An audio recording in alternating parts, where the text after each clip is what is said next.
Marcos capítulo 3, versículo 13 en adelante.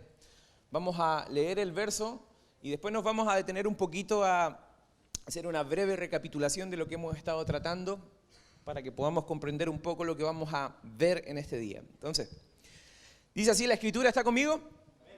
Amén. ¿Está contento que hay un poquito más de calor porque hay una estufa? ¿Sí? ¿No? Entonces ahora ya tiene las razones para venir temprano y sentarse lo más adelante posible, porque va a estar un poquito más calentito. Dice, después subió al monte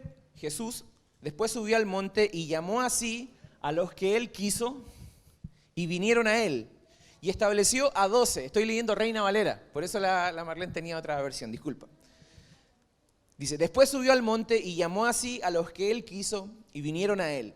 Y estableció a 12, para que estuviesen con él y para enviarlos a predicar y que tuviesen autoridad para sanar enfermedades y echar fuera demonios. Cierra sus ojos, vamos a orar. Señor, te damos gracias por este día.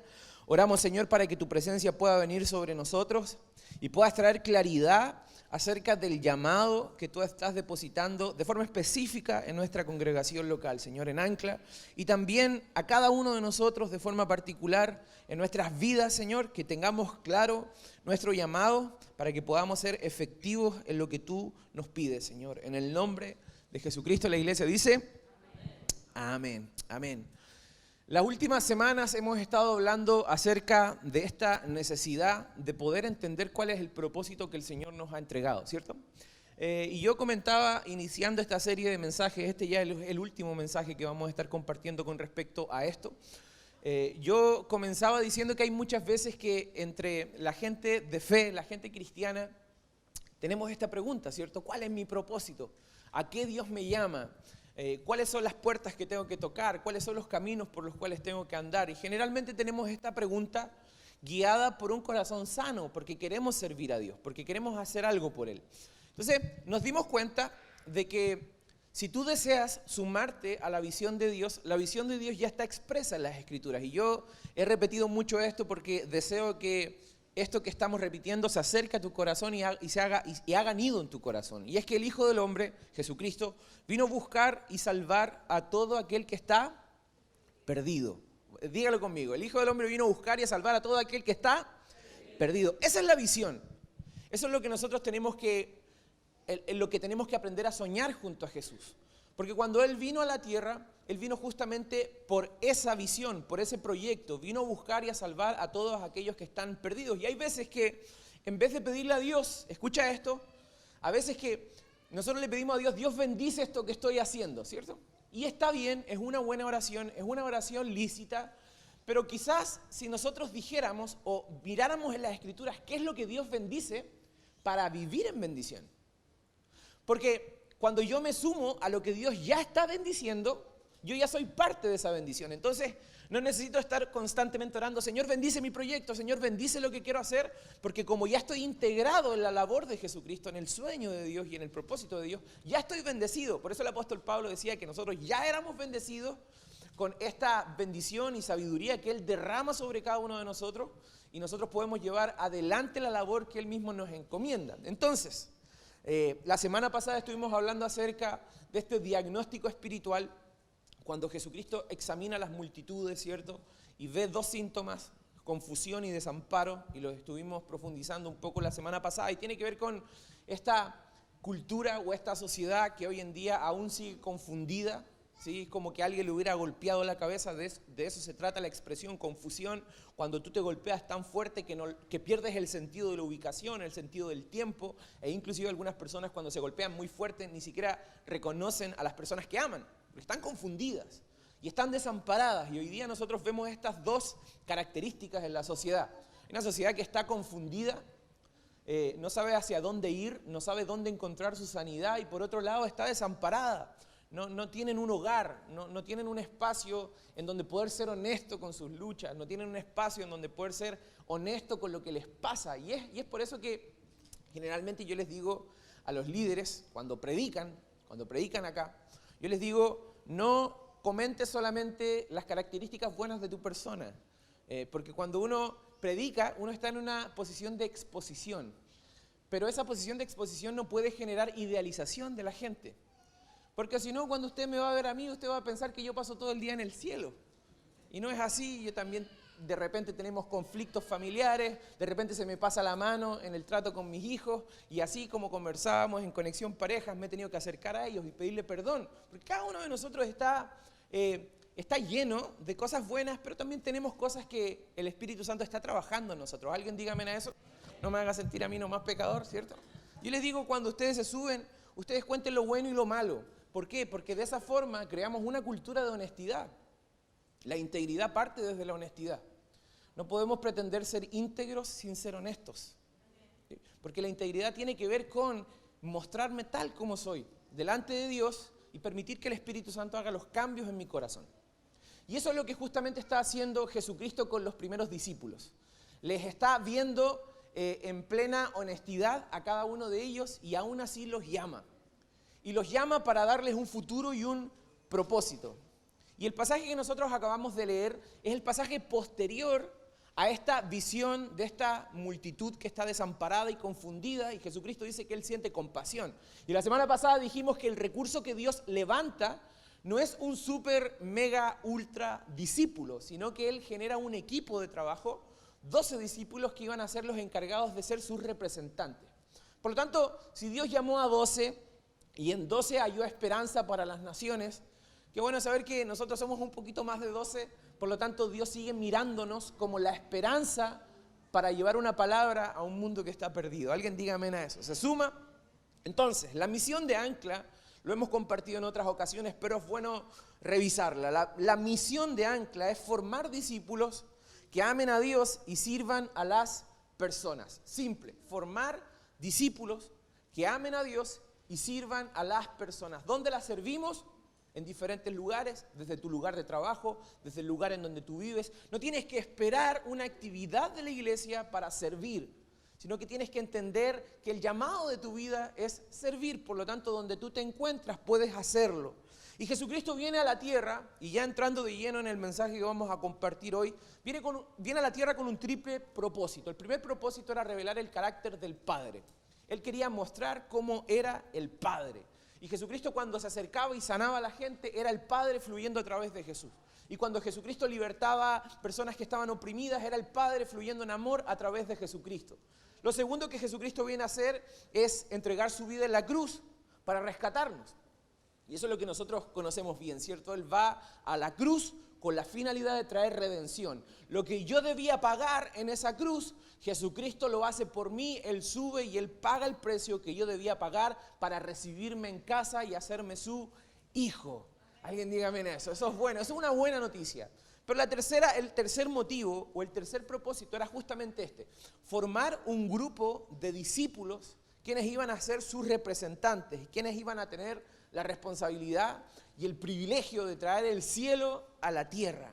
Por lo tanto, en un sentido, no hubo nada más importante en los 3 años de ministerio de Jesucristo, antes de la cruz, que esto, que la formación de estos discípulos. Estos eran los hombres, los discípulos, que llevarían lo que Él había comenzado. Sin ellos, la obra de Jesucristo jamás se hubiera extendido por todo el mundo. Por lo tanto, cuando Él toma la decisión de llamar a estos discípulos que nosotros acabamos de ver, lo que Él está viendo sobre ellos es un potencial que tiene la capacidad de poder transformar la vida de las naciones. ¿Y por qué discípulos? Porque un discípulo tiene la capacidad de reproducir la vida del maestro. De eso se trata la vida del discípulo. La vida del discípulo no solamente tener un montón de información acerca de Jesucristo, sino que la vida del discípulo tiene que ver con relacionarme con Jesús al punto de que las cosas de Jesucristo son mis cosas, los sueños de Jesucristo son mis sueños, sus planes son mis planes, el amor que Él tiene es mi amor. Y en ese proceso estamos cada uno de nosotros, ¿cierto? Creciendo hacia la madurez. Diría el apóstol Pablo, hasta la estatura del varón perfecto. En Reina Valera lo diría de esa forma, ¿cierto? Cada uno está en un proceso de crecimiento, de avance, en donde la vida de Jesucristo está siendo nuestra vida. No solo saber lo que el maestro sabe, sino vivir como el maestro vive. Y en otras oportunidades yo les he contado que los jóvenes judíos en el primer siglo, en el tiempo que Jesucristo ejerció su liderazgo, ellos tenían varias etapas educativas. Y la primera etapa educativa, ellos ingresaban, tal como nosotros tenemos un sistema escolar, ellos tenían un sistema de educación, pero que estaba basado en la ley de Dios. Entonces, cuando ellos llegaban, comenzaban a estudiar la ley de Dios, generalmente estudiaban los 5 primeros libros de la Biblia, y cuando habían algunos alumnos que eran alumnos considerados dotados intelectualmente, ellos podían pasar a una segunda etapa educativa. Y en esa segunda etapa educativa se seguían perfeccionando en todo lo que serían los profetas del Antiguo Testamento, los libros históricos, Josué, ¿cierto? Primera de Reyes, Crónicas, todos estos libros que nosotros de repente los pasamos de largo porque tienen un montón de genealogía, ¿o no? Un montón de nombre. Bueno, ellos tenían que estudiar inclusive las generaciones, y cuando ellos pasaban esta nueva etapa educativa, ellos tenían la oportunidad de ir donde un rabino, tenían la oportunidad de ir donde un maestro, y pedirle expresamente a ese maestro, a ese rabino, que les pudiera, que ellos querían ser sus discípulos, que les diera la oportunidad de poder ser parte de su equipo. Pero muchos de estos maestros tenían un montón de exámenes bastante altos en intensidad, entonces muchos de estos jóvenes de alrededor de 16, 17 años no pasaban esa etapa y se iban una vez más al negocio de su padre, se iban a trabajar con su papá. Porque de eso se trataban las culturas antiguas. Si tu papá era mecánico, tú ibas a ser un mecánico. Si tu papá era, no sé, un carpintero, como Jesucristo, tú serías un carpintero. Tú heredabas la profesión de tu papá. A menos que, pasó por entre medio de las cámaras, Lucas, todo. A menos que tú tuvieras un nivel intelectual muy alto y un rabino te pudiera tomar. Entonces, cuando el rabino te hacía algunas consultas, algunos cuestionamientos, lo que hacía el rabino era lo siguiente: sígueme, le decía, ven, sígueme.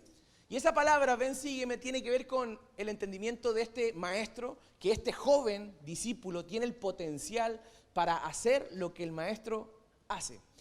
Por lo tanto, cuando Jesucristo llama a los discípulos, tú tienes que entender esto. Cuando Jesús llama a los discípulos, Jesús le está diciendo a sus discípulos, ¿cierto? A esta gente que a lo mejor no era letrada, le está diciendo: yo creo que tú puedes hacer lo que yo hago. Yo creo que tú puedes hacer lo que yo hago. Yo creo que tú puedes representarme bien. Y cuando Jesucristo nos llama a nosotros al discipulado, yo creo que tú puedas entender eso.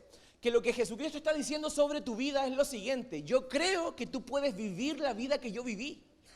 Eso es un enorme privilegio, pero también al mismo tiempo es una enorme responsabilidad. Entender que Jesucristo nos escoge y nos dice: yo creo que Karina, yo creo que William, yo creo que Jaime, yo creo que Carla pueden representarme bien y pueden tener mi vida en los lugares en donde ellos se encuentran. Jesús nos escoge y Jesús nos proyecta por medio de su Espíritu a ser como Él. Sobre este pasaje hay un comentarista que se llama William Barclay, que a mí me encanta, y dice lo siguiente: aquí tenemos uno de los grandes ejemplos que hay en el Nuevo Testamento del poder de Jesús para ver en personas, escuche esto, para ver en personas no solo lo que eran, sino lo que podrían llegar a ser. No ha habido nunca nadie que tuviera tanta fe en las posibilidades de la naturaleza humana como Jesús. Si usted se pone a pensar solamente en que Jesús deposita este llamado en personas como nosotros, y no en ángeles, ¿cierto?, sino en personas como nosotros, nos vamos a dar cuenta de que Jesucristo, cuando nos observa, Él ve potencial. A veces nosotros lo único que vemos son obstáculos, fracasos, derrotas. A lo mejor nuestra estima está quebrada por cómo nos han tratado, ¿o no? A lo mejor si te trataron mal cuando pequeño, tu estima es baja y no logras ver el potencial que Dios ha depositado en ti. No logras ver las habilidades que el Señor colocó en ti. Pero no solamente eso, sino que no solamente tú estás dotado de actitudes o de aptitudes humanas, sino que también hay algo sobrenatural en tu corazón cuando tú aceptaste a Cristo y el Espíritu Santo vino a ti. Hay algo sobrenatural que quiere fluir en beneficio de las personas que te rodean. Por lo tanto, Jesucristo entiende de que Él no se puede invertir en todos, pero sí se puede invertir en 12. Y el principio básico de liderazgo, yo creo que tú lo entiendas, porque es el principio que nosotros aplicamos en el liderazgo de nuestra iglesia, es que se lidera a quienes desean ser liderados. Uno no puede liderar a alguien que no desea ser liderado. Jesucristo mismo lo hizo. ¿Se acuerdan el joven rico? Cuando se acerca a Jesucristo y le dice, yo he cumplido los mandamientos. Y Jesucristo le dice, bueno, mi primer consejo de liderazgo sobre ti es que des todo lo que tienes a los pobres y vengas y me sigas. ¿Qué hizo el joven rico? Se puso triste porque tenía muchas posesiones y dice que no lo siguió. No es que Jesucristo después lo fue a buscar y le fue a sacar en cara, oye, yo te había llamado y cómo no eres capaz de venir. No, Jesucristo, muy respetuoso de la decisión del joven rico, simplemente sintió tristeza porque le amó. Pero no le obliga ni le impone.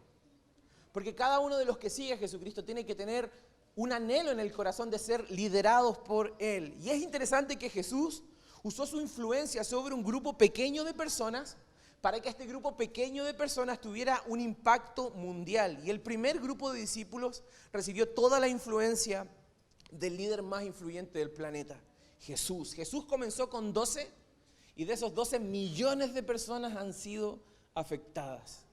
Eso es un mensaje de esperanza para cada uno de nosotros, porque Dios nos puede usar hoy. Aquel que busca la influencia sabe que esta no es lo mismo que la fama, porque la fama tiene que ver con a lo mejor cuántos seguidores tienes en redes sociales, o cuánto dinero tienes, o cuánto la gente aprecia tu estilo de vida. Sin embargo, la influencia uno la puede ver en una madre que a lo mejor no es conocida, no es famosa, pero está depositando una semilla en el corazón de sus hijos que va a dar fruto. Entonces, influencia no es lo mismo que fama. Tú puedes ser influyente y no necesariamente famoso. Y no te preocupes por eso. Dios te pide ser influyente, no famoso. No te pide ser popular. Influencia no es lo mismo que popularidad, notoriedad no es lo mismo que impacto. Hay personas que se hacen notar mucho, pero sus vidas no tienen un impacto sobre las personas. Y Jesucristo lo que desea es impactar al grupo de discípulos para que ellos puedan reproducir su vida. Por lo tanto, escucha esto. Buscar la influencia desde la óptica del discipulado tiene que ver con abrir tu vida para que otros puedan ver y aprender de aquello que has recibido de Dios. De eso se trata el discipulado. El discipulado no se trata de un par de clases, aun cuando es bueno estudiar la Escritura. El discipulado tiene que ver con cómo yo transmito mi vida a otros. Por eso, los que son padres, tus primeros discípulos son tus hijos, porque ellos son los que te ven de forma diaria. Y por eso, y aquí le hablo a los profesores de este lugar, que son varios, por eso hay muchos niños que lo más probable es que tú seas una de sus referencias en tu vida. ¿Por qué? Porque ellos están recibiendo de ti un montón de enseñanza y trato. Cuando ellos ven cómo tú los tratas, algo se marca en tu vida. Porque tú todavía te acuerdas de esa profesora que te trataba mal, ¿no? Pero también te acuerdas de esa profesora que te amaba, ¿no? Que te abrazaba, que te perdonaba y que te daba oportunidades. Porque todos hemos sido marcados por alguien. Y vuelvo a insistir, influencia no es lo mismo que popularidad. Mi abuela Elba, y ya está con el Señor de hace muchos años atrás, ella ni siquiera sabía leer. Aprendió a leer con la Biblia, esas historias que nosotros comúnmente escuchamos de las personas que tienen más edad, ¿cierto? Aprendió a leer con la Biblia. Y en un punto ninguno de sus nietos era cristiano, pero ella siguió sembrando la semilla y hoy por hoy la mayoría se ha acercado al Señor. Por lo tanto, ella tuvo una influencia, no fue famosa, pero ejerció una influencia sobre cada uno de nosotros. Por lo tanto, la pregunta que nos deberíamos hacer es: ¿a quién le estamos abriendo nuestra vida? Para que vean a Jesucristo en nosotros. Porque finalmente lo que va a marcar a nuestra sociedad no es nuestra teología, ¿cierto?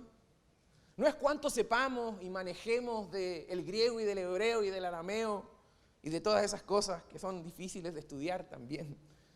Sino que lo que va a marcar nuestra sociedad tiene que ver con nuestra manera de relacionarnos, en nuestra manera de amar y tomar responsabilidad por otros. De eso se trata. ¿Sobre quién estás tomando responsabilidad? ¿Sobre quién yo tomo responsabilidad? ¿A quién estoy amando como Jesucristo ama? Porque todos necesitamos que alguien nos vea como nos ve Jesús. Todos necesitamos a alguien que nos vea como nos ve Jesús. Porque Él no ve solamente lo que somos. Él ve lo que podemos llegar a ser. ¿Se da cuenta de eso, no? Y cuando yo observo a alguien, yo tengo que observarlo no solamente en los términos humanos de lo que es, sino lo que puede llegar a ser. Y en eso, cada uno de nosotros tiene una responsabilidad. Ahora, ¿cuál es el llamado entonces que nosotros tenemos? ¿A qué somos llamados? La Marlene está nerviosa porque no sabe en qué momento hacer el... ¿A qué somos llamados? Somos llamados a 3 cosas y la Biblia es muy clara. Primero, somos llamados a estar con Jesús. ¿Cuál fue el llamado que Jesucristo le hizo a los discípulos? El primer llamado, vamos a volver al versículo, al primer versículo que acabamos de leer, versículo 13, versículo 14 dice, y estableció a 12 para que estuviesen con Él. Ese es el primer llamado que cada uno de nosotros tenemos. Somos llamados a pasar tiempo con Jesús. El primer propósito tiene que ver con Él, porque Jesús no solo está preparando obreros, sino que le está forjando una relación de amistad con los suyos. Jesucristo no está solamente proyectando gente que va a trabajar en su obra, sino que Jesucristo desea que esos que van a servir en la obra entiendan cuál es el corazón del que comenzó la obra. Y la intimidad espiritual está definida por 2 ideas que se sostienen mutuamente. Primero, el ser humano necesita a Dios. Nosotros necesitamos a Dios. Tú necesitas a Dios para ser un buen padre y una buena mamá. Tú necesitas a Dios para ser un buen hijo, para ser un buen esposo. Tú necesitas a Dios para criar bien a tus hijos. Yo necesito a Dios para poder predicar. Todos necesitamos a Dios. Todos estamos hambrientos y sedientos de Dios. Pero esa no es la gran noticia. La gran noticia es que Él nos desea. La gran noticia es que Él quiere estar con nosotros. La gran noticia es que Jesús dejó el cielo para venir a morar a nuestros corazones. Qué impactante tiene que ser eso para cada uno de nosotros, porque entendemos de que Él deja toda su gloria para venir a meterse en el caos de nuestra vida, a meterse en el desorden de nuestra vida para traer orden. Y esta realidad la vemos en todas las Escrituras. Jesús, Dios, está buscando amistad con cada uno de nosotros. Dios llama a Adán y conversaba con Adán. Dios llama a Abraham y le llama amigo. Dios llama a Moisés y quiere tener tiempos de intimidad en el monte con Moisés. Le entrega sus secretos, le revela su pacto. Cuando nosotros vemos en el Antiguo Testamento, vemos a Josué, que Josué tenía una conversación sincera y abierta con el Señor. Vemos los profetas mayores, los profetas menores, y todos tienen una misma línea, intimidad con Dios. ¿Por qué? Porque el primer gran llamado que tú tienes es a estar con Jesús. Dios está buscando al ser humano para darle a conocer sus secretos y sus sueños. La Biblia se trata de conocer a Dios y de ser íntimos con Él. La pregunta es, ¿por qué Jesús pone como prioridad llamarles a estar con Él? Porque es lo primero que les dice. Cuando Él les llama, dice, yo los estoy llamando para que estén conmigo. ¿Por qué? Porque debemos aprender a estar antes de hacer. Cada uno de nosotros tiene que entender este principio espiritual. Antes de hacer cosas para Dios, Dios desea que tú estés con Él. Hay que estar para hacer. Antes de que Dios haga algo por medio de nosotros, Él quiere hacer algo en nosotros. ¿Por qué? Porque lo más importante para Dios tiene que ver con cuáles son los motivos que generan nuestro servicio. Las motivaciones del corazón. Y para santificar las motivaciones del corazón del ser humano es necesario tener intimidad con Dios. Para santificar nuestras pasiones y nuestras motivaciones tenemos que pasar tiempo con Jesús. Antes de hacer algo por medio de nosotros, Él desea hacer algo en nosotros. Él no está preparando simplemente obreros, Él está preparando amigos que van a servir con su corazón. Y era necesario esto con los primeros discípulos. Porque ustedes recuerdan, ¿cierto?, algunas conversaciones que Jesucristo tuvo con los discípulos. No sé si ustedes recuerdan estas últimas conversaciones cuando los discípulos estaban peleando por quién iba a ser el mayor. De hecho, se mete la mamá de Juan y le dice a Jesús, oye Jesús, mis hijos te sirven harto, cuando vengas en tu reino, mi hijo puede estar a la derecha y mi otro hijo a la izquierda. O sea, que ellos sean tus manos derechas, ¿cierto? La gente que va a estar contigo. Y Jesucristo dice, ustedes aún no entienden. Dice, intimidad, estos diálogos íntimos que Jesucristo tiene con sus discípulos. Ustedes aún no logran entender cuál es el sentido. aquel que quiere servirme tiene que estar al último. Y cuando estás al último, el Señor te considera como los primeros. Paradojas que el Señor le está enseñando a sus discípulos. Y lo que está haciendo Jesucristo es intimidad con ellos para que ellos logren entender cuál es el sentido y el corazón de promover y de extender el reino de Dios en la tierra. Por eso cuando Jesucristo está con sus discípulos, les pide esto como prioridad: ustedes tienen que estar conmigo. Y esto es justamente lo que hacía un discípulo en el primer siglo cuando un rabino lo llamaba. Ese discípulo lo que hacía era dejar su aldea, dejar sus amigos, dejar a su familia más cercana, dejar su ciudad y se iba detrás del rabino. De hecho, existía un dicho popular para aquellos jóvenes que caminaban detrás del rabino y tenía que ver con esto: estar cubierto por el polvo del maestro. En otras palabras, donde el maestro iba, aquellos discípulos que iban atrás, ¿cierto?, aprendiendo, conociendo lo que él hacía, eran llenos del polvo del maestro porque lo estaban siguiendo. De eso se trata la vida con Jesús: seguir a Jesús y no que Jesús nos siga a nosotros. Nosotros somos los discípulos. Nosotros somos sus siervos y nosotros deseamos caminar tras sus pasos. Entonces, la intimidad con Dios es necesaria para nuestra vida cristiana. No podemos lanzarnos a hacer un montón de cosas sin antes haber pasado tiempo con Jesús. ¿Quién es la prioridad de tu corazón y la prioridad de tu vida? Porque ahí se va a revelar sobre quién estás colocando confianza y esperanza. Y debemos poner a Jesucristo entonces como la prioridad de nuestra vida. Por lo tanto, el primer llamado que Jesucristo depositó sobre los discípulos y deposita sobre cada uno de nosotros es estar con Él. Pasa tiempo con Dios. Pasa tiempo con Jesús. Conoce su corazón. Logra entender por qué Él desea lo que desea. Logra entender por qué Él traza caminos que para nosotros muchas veces son inexplicables, pero Él algo está haciendo en medio de esos procesos. Y es cuando pasamos tiempo con Él. Porque cuando paso tiempo con alguien, lo de ese alguien comienza a ser mío. Pero lo segundo que nosotros encontramos en la Escritura tiene que ver con hablar de Jesús. Tiene que ver con hablar de Jesús. Dice la Escritura: y estableció a 12, versículo 14. Y estableció a 12 para que estuviesen con Él. Prioridad número 1, estar con Jesús. Pero prioridad número 2, hablar de Jesús. Y para enviarlos a predicar. Y esto es algo que justamente hemos estado tratando de enseñar estas últimas semanas. Que somos llamados para hablar de Jesús. Y escucha esto. En segundo lugar, y en estrecha relación con lo anterior, el nombramiento de los primeros discípulos tiene que ver con la labor de ser mensajeros. Los que reciben deben transformarse en dadores. Los discípulos son enviados para dar aquello que han recibido. Aquellas cosas que tú recibes en la intimidad, de eso se trata. Por eso el paso a paso que Jesucristo manifiesta, ¿cierto?, sobre los discípulos, es el paso a paso que cada uno de nosotros debe experimentar.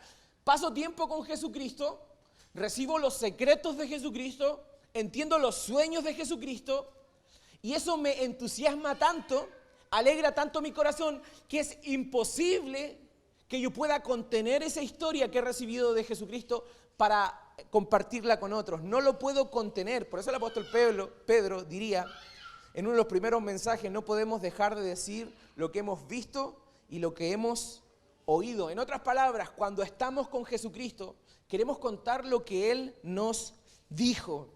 Es tan bueno que queremos compartir esa alegría con los demás. No sé si has abierto tus redes sociales en el último tiempo y de repente te encontraste con una foto de una persona, un cercano tuyo, con un auto nuevo. ¿Lo viste, no? Que no te dé envidia, hermano. Y de repente abajo el texto es: los tiempos de Dios son perfectos. Ese es como un clásico, ¿no?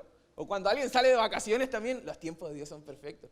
Como que los tiempos de Dios son perfectos nos sirven para todos los posteos que podamos hacer. Sin embargo, esta persona lo que está haciendo es compartir su alegría. Alegría. Que a nosotros no nos da tanta alegría, ¿cierto?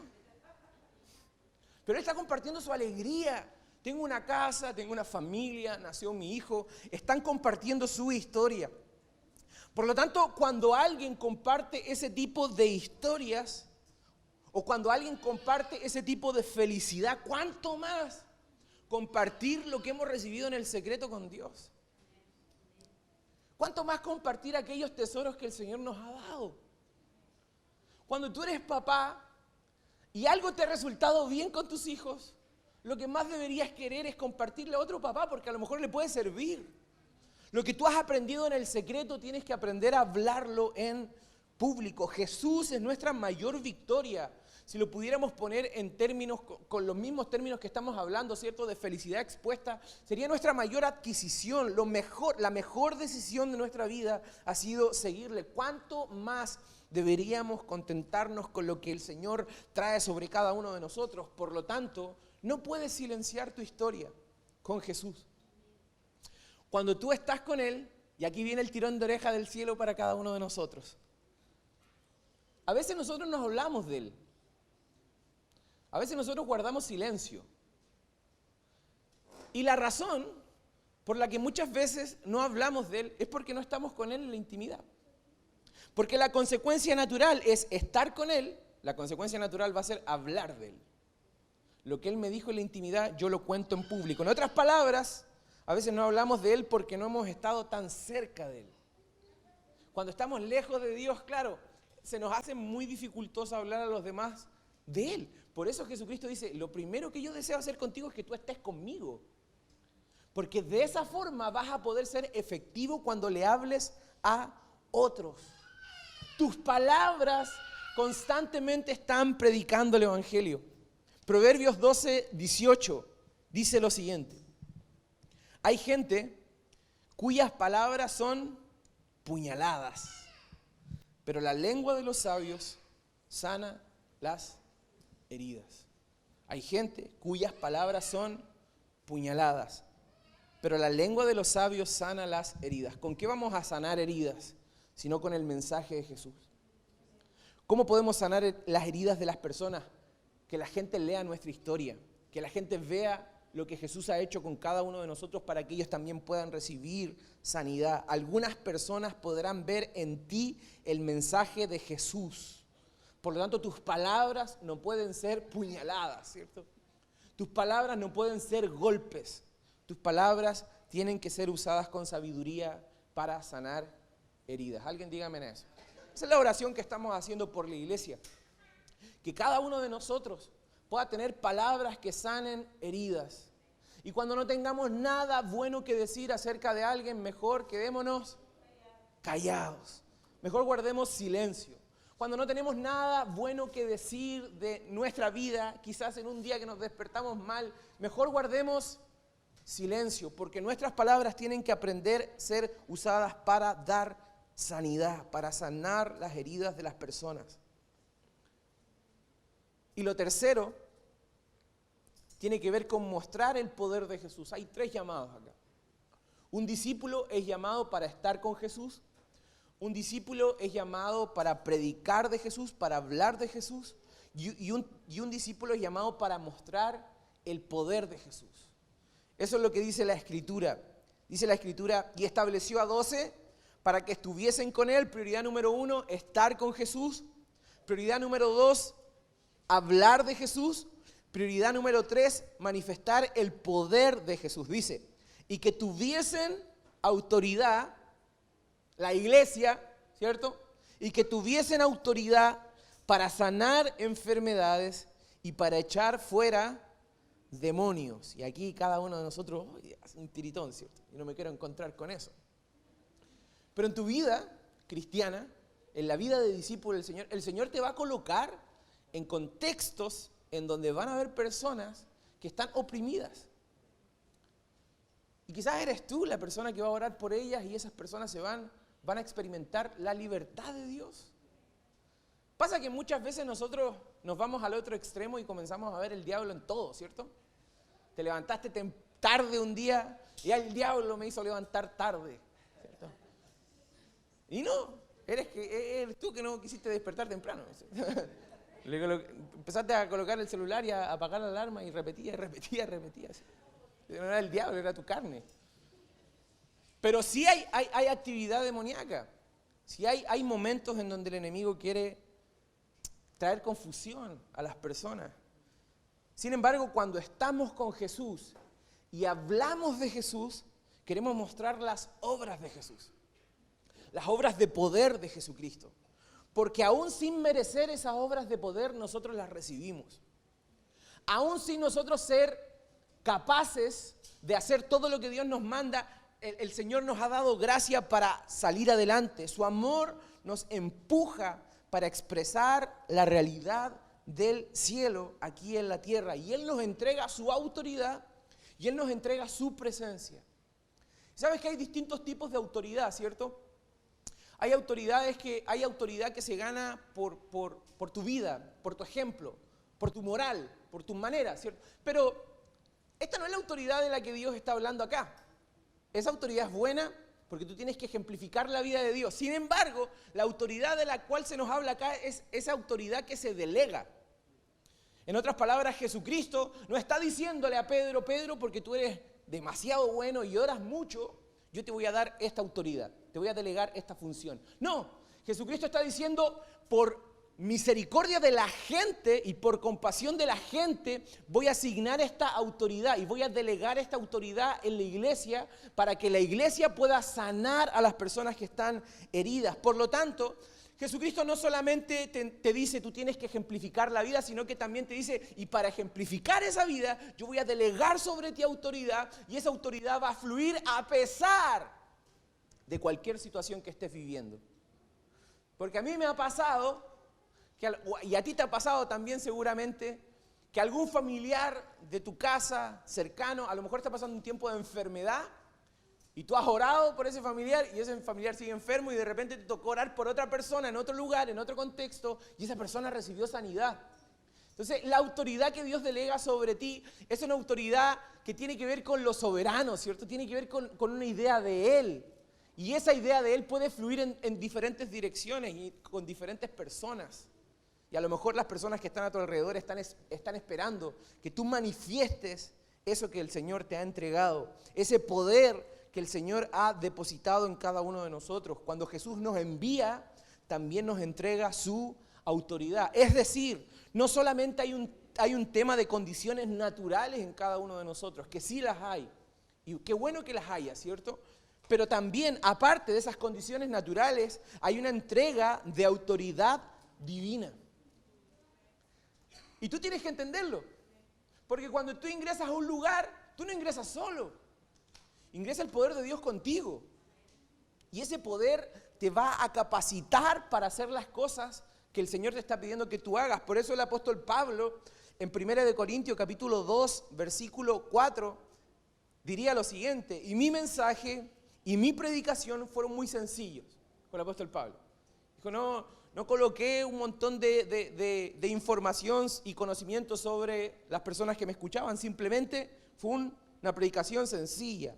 En lugar de usar discursos ingeniosos y persuasivos, confié solamente en el poder del Espíritu Santo. Confié solamente en el poder del Espíritu Santo. ¿Por qué?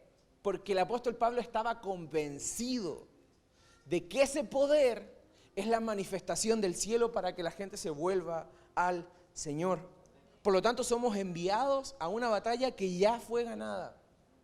Somos enviados a una conquista que ya fue ganada, que ya fue alcanzada, porque toda autoridad le fue dada a Jesús y toda autoridad le ha sido dada a la iglesia, a sus discípulos, a aquellos que siguen a Jesús. Por lo tanto, no hacemos discípulos usando solamente el carisma o una oratoria convincente. Nosotros confiamos en el poder de Dios que transforma y lidera a todos aquellos que rinden sus corazones a Él. Confiamos en Jesús. Nosotros confiamos en lo que Él puede hacer, porque ha delegado autoridad sobre nosotros. Y cuando nosotros hablamos, las cosas pueden pasar, porque hay una autoridad distintiva en ti. Y eso es lo que tú tienes que empezar a ver. A menudo nosotros nos empezamos a ver a nosotros llenos de carencias, llenos de imperfecciones, llenos de errores, ¿cierto? Nos cuesta vernos como Dios nos ve, ¿o no? Y Dios dice, yo te amo. Dios dice, yo te levanto. Yo deposito sobre ti capacidad. Yo deposito sobre ti autoridad y poder. Ejércelo. Ejércelo en el lugar en donde te encuentres. Tú puedes. Porque el Señor está contigo. No de acuerdo a tus fuerzas, sino de acuerdo a la capacitación sobrenatural que Él ha traído sobre ti. Por lo tanto, nosotros no buscamos ningún otro poder. Y podemos desafiar a cualquier otro poder. Le damos toda nuestra vida a Jesús y Él se encarga. Confiamos en Él, tenemos fe. Fe para creer que para Dios todo es posible. Nosotros, sus hijos, caminamos con Él, cubiertos de su gracia, cubiertos de su favor, conscientes del llamado que ha depositado sobre nosotros de estar en intimidad con Él, conscientes del llamado que somos llamados a hablar la historia de Dios y conscientes de que Él nos ha depositado poder. Por eso cuando Jesucristo, ya con esto termino, está hablando con sus discípulos, ya en el último momento después de la resurrección, les dice, esperen un momento la venida del Espíritu Santo. Cuando venga el Espíritu Santo van a recibir poder para ser testigos. Ese poder no es para dejármelo para mí, ese poder no es solamente para recordarlo, ese poder es para ser testigos. Testigos de la vida de Dios, testigos de lo que Dios ha hecho en favor tuyo y en favor de tu familia y en favor de tu casa y en la historia que Él ha trazado en ti y en el proceso que Él ha hecho contigo. Habla lo que Dios ha hecho contigo porque muchas personas van a conocerle por medio de lo que tú has vivido. Amén. Por lo tanto, no tienes que esperar predicar en un púlpito o tener una actividad extraordinariamente grande para compartir la historia de Jesús. La historia de Jesús puede ser compartida todos los días, en cualquier lugar, en cualquier contexto. Todos necesitan saber que Jesucristo les ama y que Jesús ha depositado sobre cada uno de nosotros un llamado. Estar con Él, hablar de Él y manifestar su poder. ¿Alguien dígame a eso? Señor, te damos gracias por este día. Señor, te damos gracias por la oportunidad que nos das de ser llamados por ti. Ser llamados por ti.